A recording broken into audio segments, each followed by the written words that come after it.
Ready. কাটো আস্তে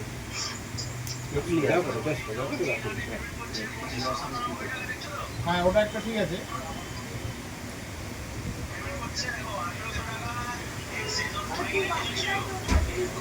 ফাইনে ছিল তো চিপটা ছিঁড়ে দাও না, চিপ ছিঁড়ে দাও, উঠিয়ে গেলো আর কাটতে পারি হাতে হাতে না ছিঁড়বে শুধু হাতে সব আস্তে আস্তে আস্তে সোজা করে কাটা, ফোন না পড়ে যায়। আমার 29 তারিখে 900 টাকা মাস নিচে রাখো।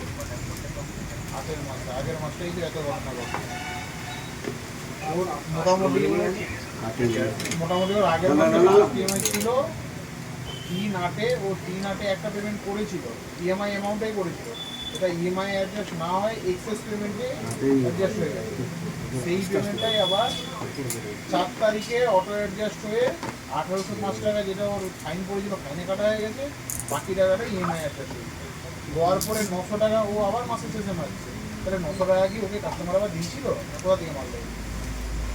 নাকি আমাদের কোনো ছেলে ফান্ডিং নেবে কত টাকাটা?